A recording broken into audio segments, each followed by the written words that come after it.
BJP. നേതാവും Goa ഗവർണറുമായ PS. ശ്രീധരൻപിള്ളയുമായി അടച്ചിട്ട മുറിയിൽ ചർച്ച നടത്തി മോൻസ് ജോസഫ്.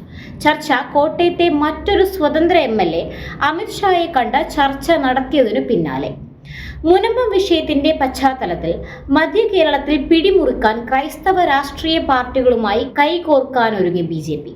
മുനമ്പം വിഷയത്തിൽ രാഷ്ട്രീയ മുതലെടുപ്പ് നടത്താൻ മധ്യ കേരളത്തിലെ ക്രൈസ്തവ ബന്ധമുള്ള രാഷ്ട്രീയ പാർട്ടികളുമായി കൈകോർക്കാനുള്ള നീക്കങ്ങളാണ് ബി.ജെ.പി. നടത്തുന്നത്.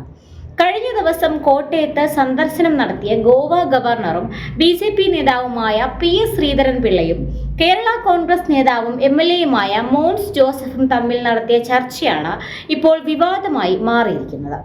കഴിഞ്ഞ ദിവസം കടുത്തുരുത്തി ഫൊറോന പള്ളി സന്ദർശനത്തിനായി ഗോവ ഗവർണർ എത്തിയപ്പോഴാണ് അടച്ചിട്ട മുറിയിൽ അരമണിക്കൂറോളം മോൻസ് ജോസഫ് എം.എൽ.എയുമായി ചർച്ച നടത്തിയതെന്നാണ് ലഭിക്കുന്ന വിവരം.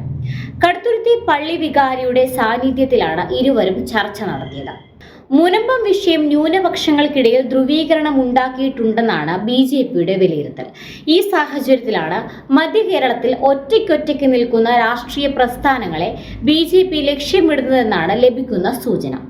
ഇതിന്റെ ഭാഗമായാണ് ഇപ്പോൾ കേരള കോൺഗ്രസ് ജോസഫ് വിഭാഗം നേതാവ് മോൻസ് ജോസഫുമായി ഗോവ ഗവർണർ ചർച്ച നടത്തിയതെന്നാണ് ലഭിക്കുന്ന വിവരം. ക്രൈസ്തവ സഭകളുമായി ഏറെ അടുപ്പമുള്ള മോൻസ് ജോസഫ് വഴി മധ്യ കേരളത്തിൽ ശക്തി ഉണ്ടാക്കാമെന്നാണ് ബി.ജെ.പിയുടെ കണക്കുകൂട്ടൽ. ഇതിന്റെ ഭാഗമായി ബി.ജെ.പി. നേതാക്കൾ തന്ത്രങ്ങൾ മെനയുന്നുമുണ്ട്. കേരള കോൺഗ്രസ് ജോസഫ് വിഭാഗത്തെയും കോട്ടയം ജില്ലയിലെ മറ്റൊരു സ്വതന്ത്ര എം.എൽ.എയും കൂട്ടുപിടിച്ച് അടുത്ത നിയമസഭാ തിരഞ്ഞെടുപ്പിന് മുൻപ് മധ്യ കേരളത്തിൽ രാഷ്ട്രീയ സഖ്യമുണ്ടാക്കാനുള്ള തന്ത്രത്തിന്റെ ഭാഗമായാണ് ഇപ്പോൾ നടക്കുന്ന ചർച്ചകളെല്ലാം എന്നാണ് ലഭിക്കുന്ന സൂചന. മധ്യ കേരളത്തിലെ സ്വതന്ത്ര എം.എൽ.എ. ബി.ജെ.പി. നേതാവ് അമിത് ഷായുമായി ചർച്ച നടത്തിയിരുന്നു എന്ന വാർത്ത നേരത്തെ തന്നെ പുറത്തു വന്നിരുന്നു. ഇതുമായി ചേർത്തു വേണം ഗോവ ഗവർണറും ബി.ജെ.പി. കേന്ദ്ര നേതൃത്വവുമായി ഏറെ അടുപ്പമുള്ള നേതാവുമായ പി.എസ്. ശ്രീധരൻപിള്ളയും മോൻസ് ജോസഫും തമ്മിലുള്ള ചർച്ചയെ ചേർത്തു വായിക്കാൻ.